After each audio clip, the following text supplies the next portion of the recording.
Patrick, thank you so much for joining me on today's episode. This topic we've not covered in 115 episodes, brand new Uh-huh. to us. However, not brand new to you. You're an expert in NFTs, and hopefully by the end of the episode, our listeners will have a better understanding not only what they are, but Mm-hmm. how you can actually use them in your business to grow. Precisely. And I'm so honored to be here on your podcast. It is so awesome. I'm so excited to share what I've known about NFTs and how they can be used for marketing, business, and also for creators. So let's get right into explaining what they are in your own words. What is an NFT and how does it work? Uh-huh, sure thing. So let's go to the very basic what is NFTs. And to understand what's NFTs, we get to look at what is non-fungible. And to understand what's non-fungible, we have to look at what is fungible. So let's say I have $100 bill and I give you the $100 bill and then you give me your $100 bill, although they are the different bills, but the value is the same value in the market, which means that $100 can buy anything that's worth $100. Same with Bitcoin. If I give you one Bitcoin and you give me one Bitcoin, it's the same value when we spend that Bitcoin. So that is fungible. Now, to understand non-fungible, we want to look at the offline aspect. And the classic example that I've always shared with my students and listeners is that let's take Mona Lisa. Now, we all know there's only one Mona Lisa, which is in the museum. If I'm not mistaken, it's in France right now. And you and me could have our own Mona Lisas, which are the replicates. So there are thousands of replicates in the world. Who knows how many replicates are there, which look exactly identical as the original one. However, you and me do not own the Mona Lisa. We have Mona Lisas, but we don't own the Mona Lisa because the Mona Lisa, it is a non-fungible product in that aspect. Now, that is in the offline world. So now let's take that online. How does that works? Well, when it becomes a non-fungible token, it means that there's only one owner towards that digital asset or that digital product. So I know it sounds sort of strange and funny or interesting because how do you own something that can be copy and paste or save as? And this is where we bring into the world of blockchain. So when a digital product, whether it's an image, a JPEG, a video piece like MP4 or an audio piece like MP3, when they are minted, that's the term that they use in the Web3 world, minted, when they are minted to become an NFT, it means that they have now been issued a contract in blockchain, and that contract is called smart contract. So let's say I mint a digital product, say a digital asset such as a JPEG image. And if I send that to you as an NFT, what it is saying is that I'm giving you the ownership of that JPEG, and the world will know it because it's in the blockchain. So there will be a smart contract which authenticates it, saying that, hey, Patrick has given that to you. So let's say if you buy the NFT, which could be a JPEG, it means that you now own it. Now, that will be a lengthier explanation, but I just want to give a full picture of that. So it's not the JPEG image anymore. It is about owning that image. But then in this discussion, we're going to expand so much that is beyond a JPEG. That's a great explanation of it. So, could you essentially have an NFT for a podcast or Mhm. an episode if you want to go that fragmented, or would you do Mhm. it as like the whole show, like the whole kind of podcast in itself? How would That you, I guess, in the digital business, what are some of the things aside from an image like you use that you mhm. could make an NFT for? Yes, that's a very good question, Sean. And that is where it gets me so excited with NFT as a platform, as a technology. But before we get into that, let's look back at how all of this sort of get started so that we can sort of understand this world. You see, I came from the same world as yours, which is digital marketing, online creators, social media, and all this kind of stuff. And I love it. I love all of these funnels, ads, SEO, and so on. But in 2021, I started to explore NFTs. And if I can remember clearly, the first time I heard about it was from Gary V. Gary Vaynerchuk. I think maybe your audience have heard of Gary V. I Hmm. mean, he's pretty famous, especially having a very famous podcast. So he was sharing about his NFT called VFriends, and he was selling it for one ETH, one Ethereum at that moment of time. I think it's 2021. It has been a few years, therefore I cannot recall the exact timeline anymore. But anyway, when I heard about that, uh, one Ethereum is about 3,000 US dollar or somewhere around there. I was thinking, why would I want to buy that? As in, like, it's $3,000. I mean, one Ethereum, the best, it could go to maybe 1.5 Ethereum or 1.3 Ethereum. The earning of 30 to 50% doesn't really excite me when I need to raise one Ethereum. That's a lot of money in terms of buying something that you're totally unsure of. And Hmm. I didn't buy. And after that, I was shocked when VFriend goes up to 8 ETH for one VFriend. So which means whoever who purchased it, let's say it's $3,000 at that time, times 8, that is worth 24,000 US dollar for one of that. And then there are other VFriends that sells for 20 ETH, 30 ETH, and some insane amount of money. So that really opens up my interest and my world of how this Web3 works. But I don't quite understand how it works yet at the moment of time. But I get it. I get it that this is huge opportunity. So then I start to explore more how NFT actually works. Because at that time, everyone were having the impression it's a safe as JPEG image. And I have that same assumption as well, right? So my first experience with NFTs was on this mobile platform called VV. So VV sells NFTs, but they sell big brands like NFTs by Marvel, by DC, Superman, Batman, DC. They Hmm. have Star Wars, they have Disney. Yes, it is shocking, right? Even at 2021, many of these billion-dollar companies are already selling their NFTs. So if you think about it, this could not be a fad, FAD, because public listed companies are launching their NFTs. Just think about it. There are board of directors, there are marketing departments, and so on. They wouldn't say, hey, you know what? Let's just go ahead and sell some NFTs and let's make some millions. No, these are billion-dollar brands and companies. They would have done thorough research knowing that this is going to be something bigger than just a JPEG image. So I started buying those NFTs. But before I buy, the most interesting part is that the first time I wanted to buy, I wasn't able to purchase it. Now, you'll be wondering, what do you mean by you weren't able to purchase it?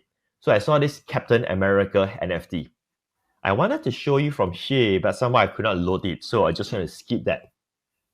And and they'll have this called drops. Drops will be the time and day it's released for sale. I will be using a lot of layman terms instead of Web3 terms so that everyone can follow the Hmm. flow, so to speak.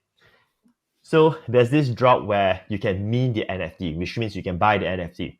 And when the card opens, when I tried to click buy, it was sold out within milliseconds. I wasn't able to buy that NFTs.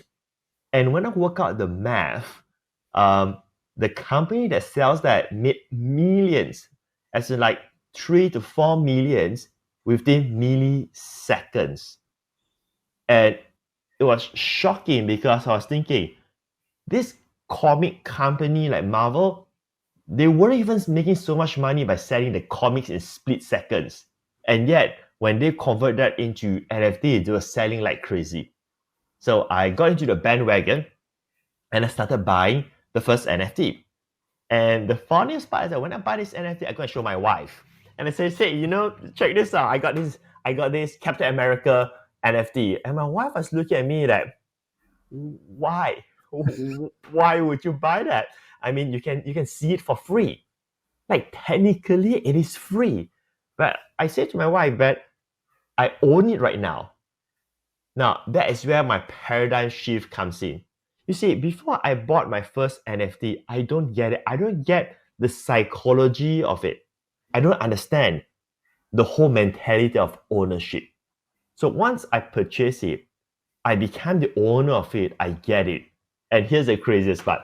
I start buying more. And I start buying more. And I start buying more. And I start collecting all these NFTs from Marvel, from Disney, uh, uh, James Bond, and so on. And then I say, I gotta stop, because um, this is crazy, right? This is crazy. So after I've learned that, I wanted to go to the so-called to the bigger league, to the bigger marketplace, because with VV the NFT is cheap. It's like less than $100 for NFT, and these are all by major brands. So it is less risky because, like I said, these are major brands. This is not from individuals. So then I went to this website called OpenSea. This is OpenSea. It's a marketplace for NFTs. You may have heard about OpenSea. Um, Let me just off my phone. OpenSea is the number one marketplace at that moment of time. Today, they are still number one, but there are many other marketplaces where you can buy NFTs nowadays. But anyway, I went there and I bought my first NFT in OpenSea because a friend of mine said that, hey, we are selling NFTs based on our digital photography, which is you don't get anything except for the digital photography where you can save as download for free. And my friend sold the first series, 88 of them all sold out. And I think they made over 100,000 US dollar or something like that. Because apparently Snoop Dogg tweeted about their project and it goes crazy.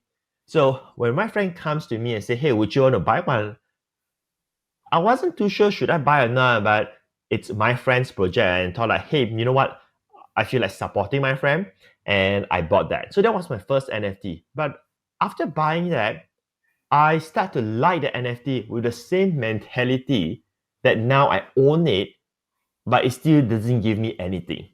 Now I know there's a lot of questions going on. What's really going on, Patrick? Now the reason why I'm sharing this with you is that I want to get into the customer's psychology. In order for me to sell my own NFTs, I got to be a customer of NFTs to understand why people buy in the first place. Because if I don't do that, regardless of how many books I read or how many podcasts I hear or how many seminars I attend, I will never get it until I've experienced being a customer myself.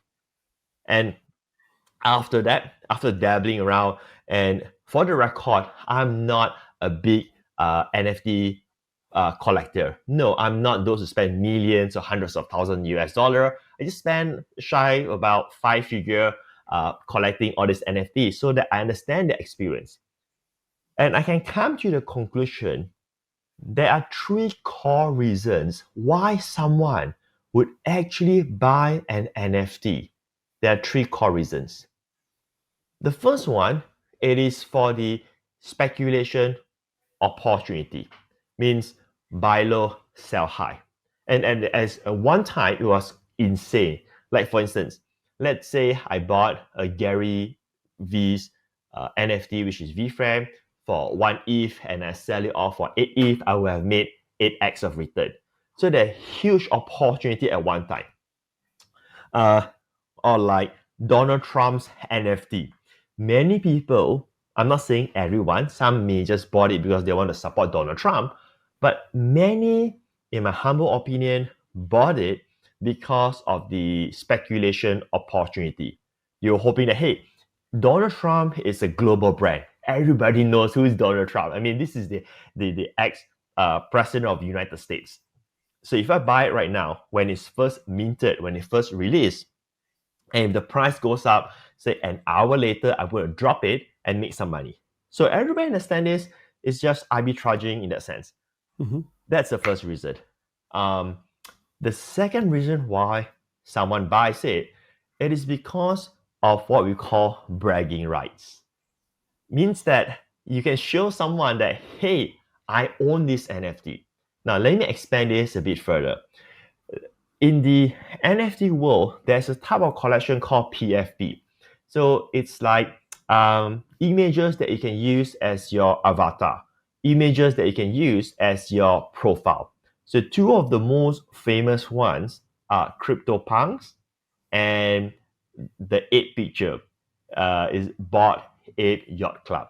And depending on which region you're from, some call it Bored Ape Yacht Club or Yacht Club. Doesn't matter, English or American. I'm just going to make sure that my pronunciation is correct. So if you own those, like with Twitter, you can actually display that NFT as your profile. Now, that becomes quote unquote bragging rights, like telling someone that you are that level to spend six figure for a JPEG image. And that tells you like, hey, you got to be somebody, right? So you can't Hmm. go around and posting your mansion or your sports car every time, but you can just show your avatar and people know, all right, this guy, he is there or she is there because he owns a Bored Ape or he owns a crypto punk. And this is all bragging rights. Like for instance, I I bought Adidas NFT. Now, I don't make money from it, but I have my little bragging rights to tell someone, hey, you know what? I have Adidas NFT. Although it doesn't make money, but because I like that brand and I like to brag about saying, hey, I have that NFT and I'll probably just keep it. So all of those are bragging rights that people buy just to let other people know that they are the fans of that brand or they are the fans of that authority figure. Or sometimes it's just to say, hey, I'm really, really rich. I can spend so much money with that. So you'll see like many celebrities at one time, Eminem, Justin Bieber, and so on, they bought a Bored Ape. So it's also a way to flex your muscle and say, hey, you know what? I'm in the trend. Like Jimmy Fallon has an NFT, and this is not cheap NFT. This is NFT that costs six figure to own that, lack of a better word, that JPEG image. Now, these are the two core reasons why someone will buy NFT. However, for normal folks, as in like everyone except for being a global influencer or celebrity or a billion-dollar brand or a big company, we are not able to tap on these two opportunities. Because, Sean, regardless of how famous you and me are, we're just famous in our circle. Hmm. We are not global brands. We are not Justin Bieber. We're not Sylvester Stallone and all this kind of stuff. So we could not influence the global market in that sense, right? So it's really hard to convince someone and say that, hey, buy my NFT because you can speculate it later on. Because again, the market is not big enough. Um, so these two opportunities, again, the speculation opportunity and the bragging rights opportunity still remains in the realm for celebrities, billion-dollar brands or big companies, or influencers. And this is where I explore the third reason why someone buy an NFT. And this is where it gets excited because this is the game, this is the realm that you and me can play at. And the third reason why someone buy an NFT, it is because of the utility for the NFT. Now, what is an utility? An utility is basically what is the function of that NFT.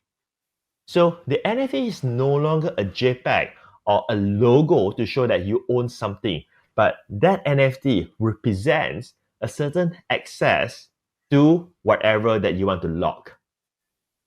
And that is the utility, and the NFT becomes a token pass. I mean, the term that they use in the Web3 world is called token. Um, a crypto coin, NFT, all of these are considered tokens in that sense. So now, when I saw this opportunity, I was thinking, like, how about we we we turn the NFT into a book? So that's how I got started. And I'm going to address the podcast shortly because it's very, Mhm. very exciting. And I think that you're getting it 100% right here. But let me relate to you how does the utility of it works. So I have many of my books available in the bookstores, in Amazon. Some of them are best-selling books. And I took one of my book called Wake Up Millionaire.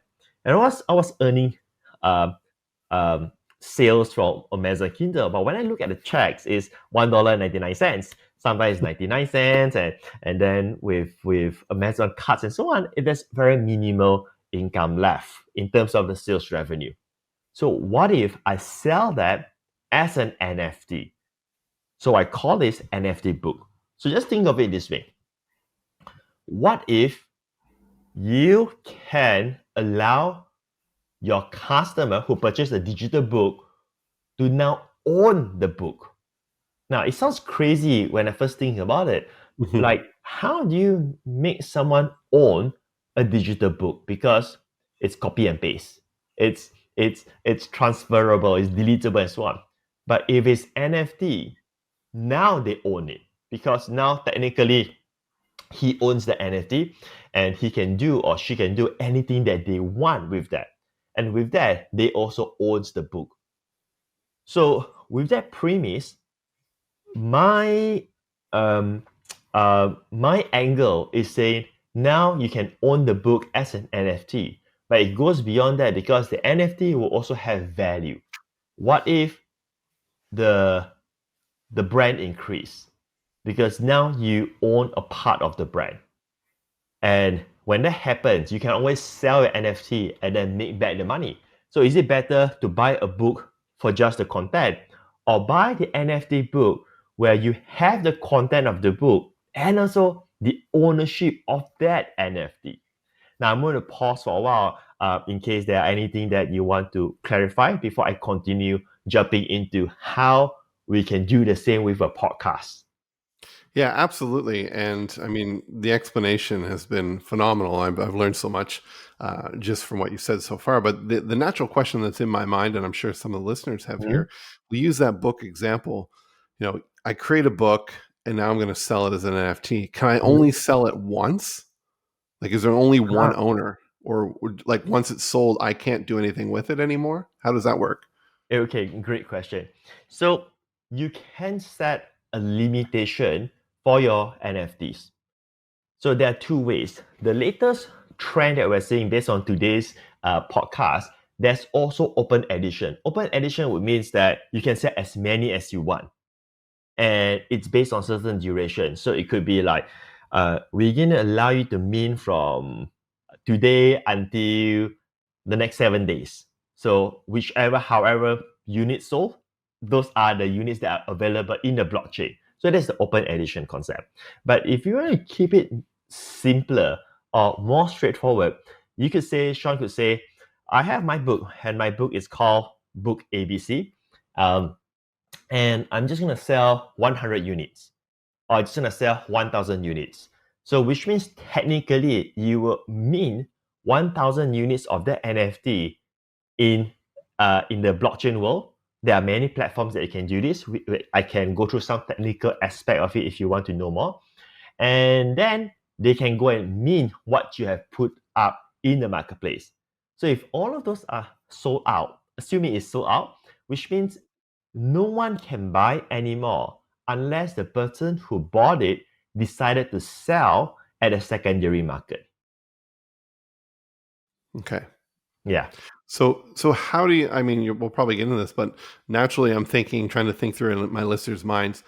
So this all sounds great. I would like to do this. How do you Mhm. go about like minting these NFTs? Like, what's the process for me to create an NFT to attach to a product that I have? Right.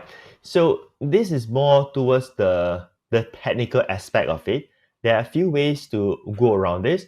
So I'm going to give the simpler one, as in like the straightforward one for creators, marketers, and business owners, because we are not really getting into the whole Web3 technical stuff. I hope you're okay with that, right? We'll keep it simple in that sense.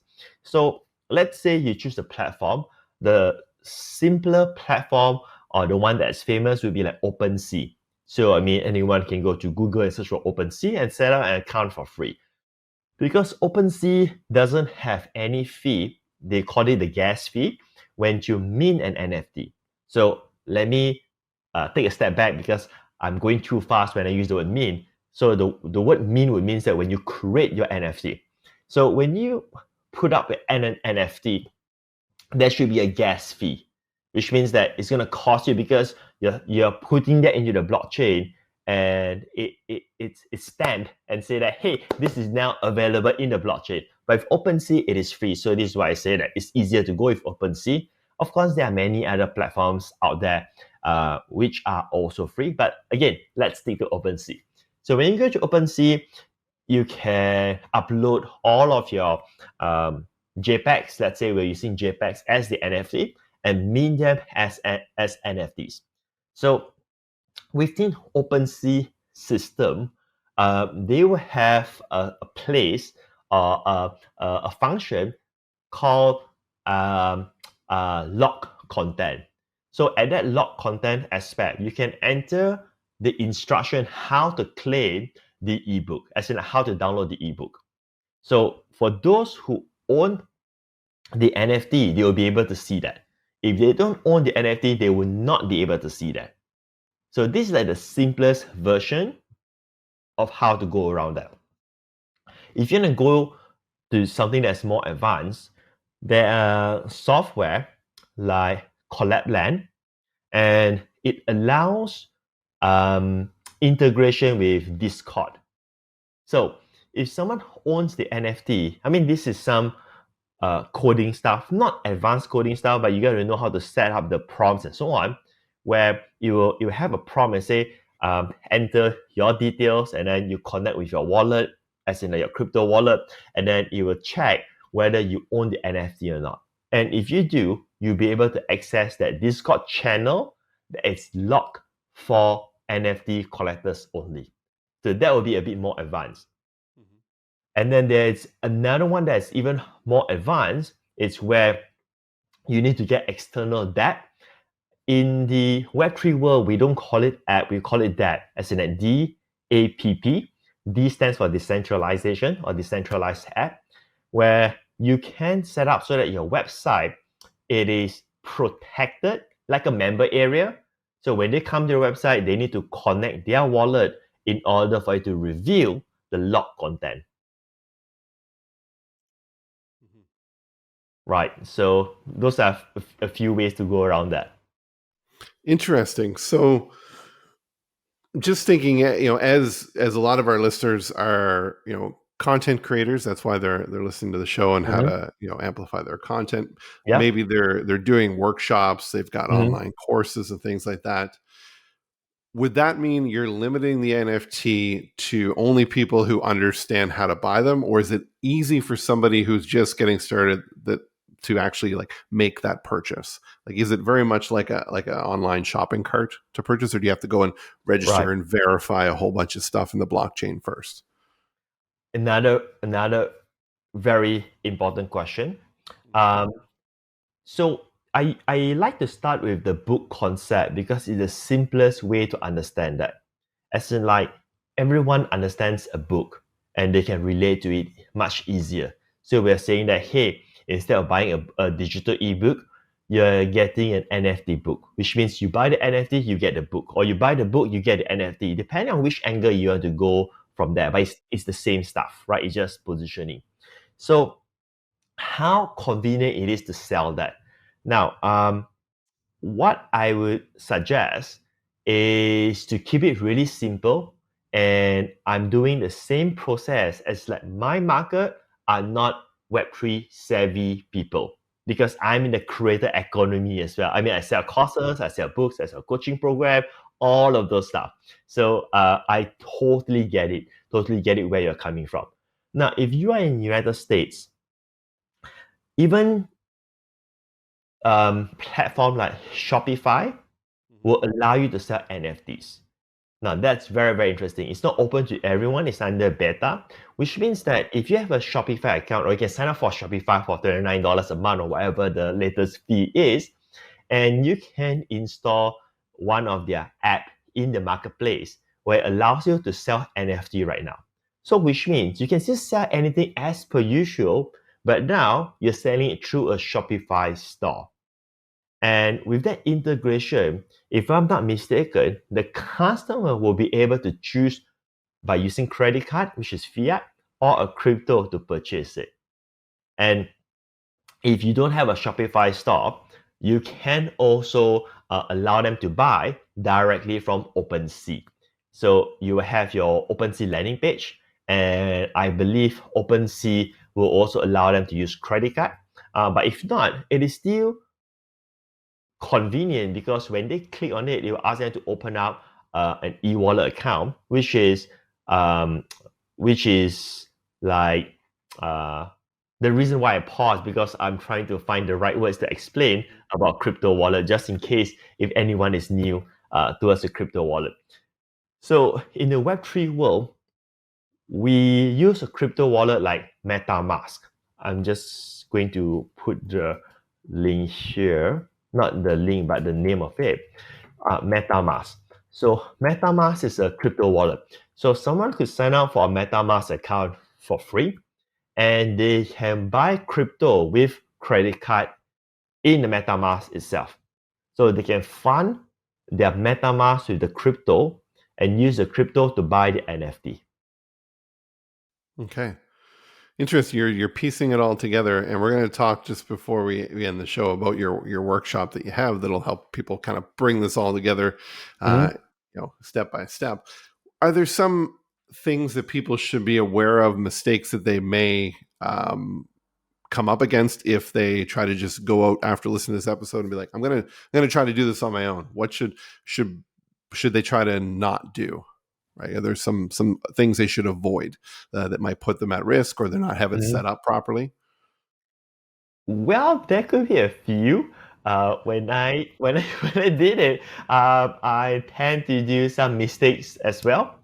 So I think it's about, for example, when I mint my NFTs, when I put it for sale, I was uploading one at a time. So I was thinking like, hey, you know what? I want to sell 1,000 of them. So I was putting like 1, 2, 3, 4, 5, and it's a lot of work. And sometimes we could have some careless mistakes, as in like, we write it wrongly, we put in the wrong collection, and all this kind of stuff, right? You can actually avoid all of that by just saying that, hey, I want to mint 1,000 units of these same NFTs. And then the system will actually do that rather than you splitting into so many of them. That's one thing that I can think of. The second thing is the amount of NFTs that you want to release. My suggestion is that keep it minimal the first time that you're doing it. It's better to have a sold out collection than focusing on just trying to make money, so to speak, as like trying to sell the NFTs to make money. It is better for you to have, like, for instance, right? Maybe you just want to sell like 10 NFTs and have a sold out experience and get the whole thing moving, rolling, and so on. That would be better than saying, you know what, I'm going to sell 1,000 NFTs and then you end up selling just three of them. It doesn't look that nice on paper, especially if you're a creator, right? And those are a few key points. And sometimes even without utility aspect, you can also achieve success with NFTs. So don't restrict yourself because that you feel that there are many things that are still incomplete. What if I don't do this? I do not know this, and so on. Because I've actually tested and used my daughter's art offline, as she likes to draw color and so on, and she's 11 years old. And we turned that into digital art. And when I say we turn it into digital art, it's actually as simple as taking a smartphone and taking a picture of that. And my friend was asking, how did you digitalize the art? I says, you know what, just use a smartphone, just take picture, and that's it.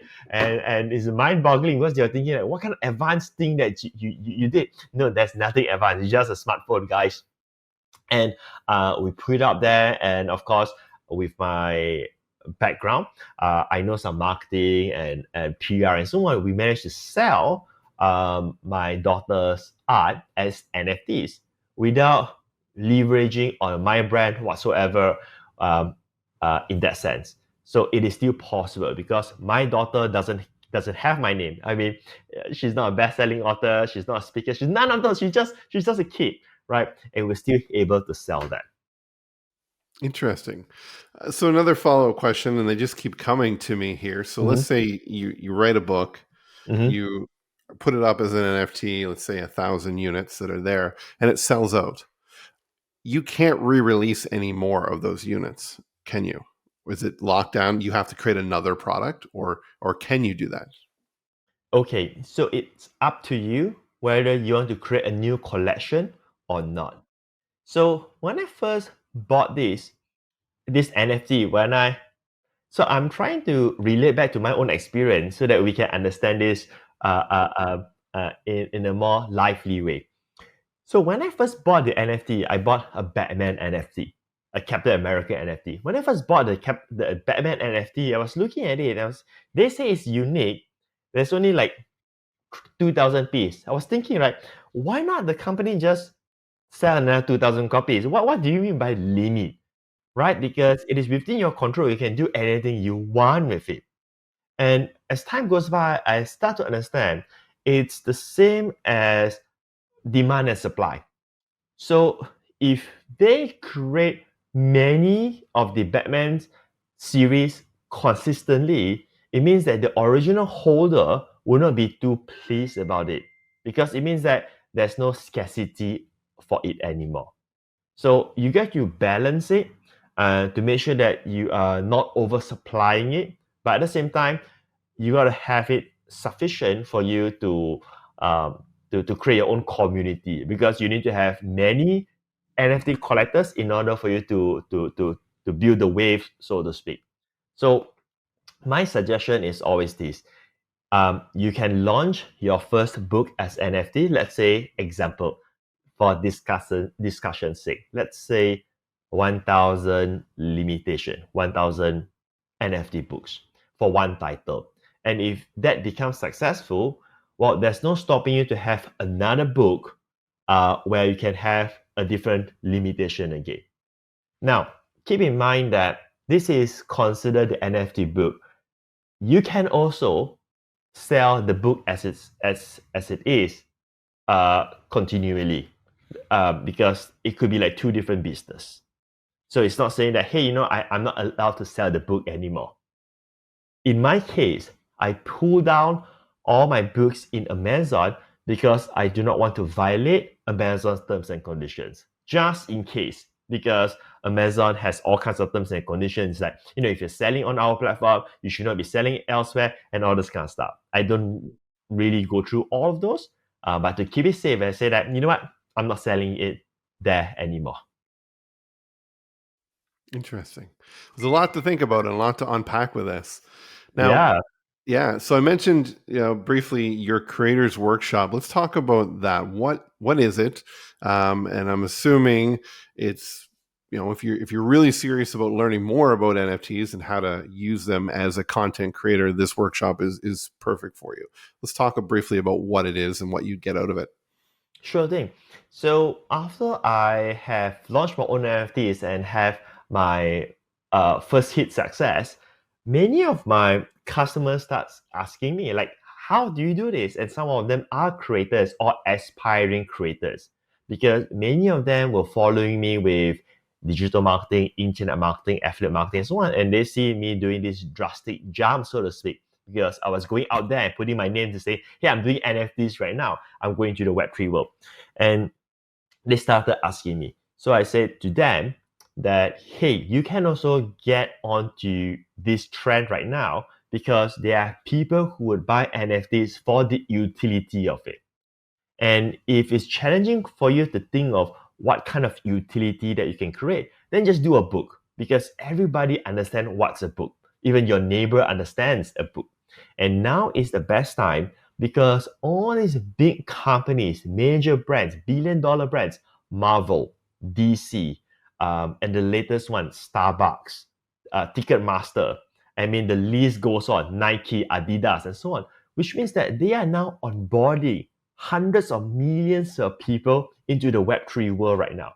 Like, for instance, Starbucks launched Starbucks Odyssey, and they even mentioned their digital asset as NFTs. So some companies, they don't call it NFT because they like to stay away from that jargon. But Starbucks call them NFT, which means someone who is not exposed to NFT in his or her entire life, it is now seeing Starbucks, the drink that they drink every week, is launching an NFT. So when all of this is happening, it means that many people who doesn't know anything about NFTs starts buying NFTs. And if we go out there and say, hey, if you buy NFT and you get courses, you get seminars, it's hard for people to relate with. But a book, they get it. So NFTs for Creators Workshop was created to help those who want to sell NFTs with utility, mainly with a book. Which means that if you have a book, this is ideal for you. Now, if you don't have a book, well, you can create a book and do the same. And we walk through from A to Z. Basically, there are campaigns on how you do this. There is a campaign where you got to get started and then launch it, and then there's pre-launch, and everything else is covered from A to Z. And this actually includes all the technicality of it, like how do I mint an NFT, how do I use OpenSea, and so on. It sounds like a perfect workshop for anyone who's creating content and wants to get started with this. Patric, thank you so much for this. With the URL to get to that workshop is the one you gave me, correct? Yeah, we The can go through that URL. webpage url.com/Sean. Would Mhm. also be in the show notes if you want to check that out. Anything else you want to add to the end of this? Um, I think the only thing that I would say is that if you're an aspiring creator or you are a creator right now, you have to do this right now, as in like understand how NFT works and launch your own NFTs. Like I said, um, this is a short window of opportunity, not because that you cannot sell anymore in the future. In fact, there will be more people buying that later on, but then they will be familiar with it, as in like it's going to be more competitive. So now will be the best time because people know about it, but they still haven't buy. This is the time that you want. You don't want to get in when people are already familiar with it and purchase. Um, to relate to that, I used to teach about mobile apps as well, like how to build mobile apps and make a killing on Apple Store and Android and so on. And when we do it, it was so easy to get thousands of downloads because we're doing those simple games, those jumping games, like really, really basic apps, compass, uh, content apps, basic games. And we were crushing it. And if we were to do it today, anyway, I'm out of the whole mobile app business because it's so competitive. There's no way how I can get near that anymore without having a full-fledged team of developers and designers. Because the demand is this level right now. So when we start many, many, many years ago, jumping games was novel. Now nobody's gonna download and play a stupid jumping games anymore, right? It has to connect to so many different things, power up, power down, all this kind of stuff. But at that time, it was hot because iPhones were there, smartphones were there. So this is what I'm trying to say. I'm trying to relate to the same thing. We want to get in when people are aware of it, but they haven't get into it yet. I think we're at that point where you want to be that early adopter and get in there Mhm. so that when the That's the word. marketplace, when the consumers are taking that leap and to start buying, you're already there, right? You're Yeah. not then having to get up to speed at the same time they are.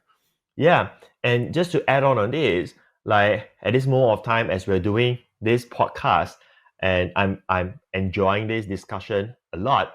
Uh, the NFT market has dropped, as in like the value of NFTs has dropped drastically badly, and that's where people are, they shy away from NFTs. But I tell them, hey, you don't get it. The speculating market is down, but the creator economy, it is it is it is sunny every day. Nobody cares about it because people are not buying to sell. People are buying for the utility. One of my favorite author of all time is Tim Ferriss, 4 Hour Work Week, and I observed him. And did you know that Tim Ferriss launched his NFT project? I think it was last year, and that's like a winter period for NFT world. NFT land, that is winter, and he launched it. And his NFT project is called The Legend of Cock Punch. Nothing to do with 4 Hour Work Week. It's totally something else, something artistic that he wants to do. And within days, I think he generated over $5 million equivalent to Ethereum at that moment of time, and sold out his entire collection of 5,555 NFTs. Now, that is insane because, like I said, it is winter season. But it doesn't matter because it's in the creator economy, right? He has his way of marketing. There are people following his posts and everything else, and he launched it, and it's so successful. And I started to work out the math of it. I was thinking, all right, so Tim Ferriss, yes, he does make millions from his books, his podcasts, and so on. But I don't think he was able to make millions, 5.5 million in several days. Just try to comprehend that. Now, I'm not saying that you or me or everyone listening here are Tim Ferriss or Gary Vee, but it's your own skill. Let's say if you're making 100K or you're making 1 million or you're making 10K, it doesn't matter. But if you compare that, that significant amount may took you 6 months or a year, or this can happen in a single week when it's done properly. That's what I'm trying to relate.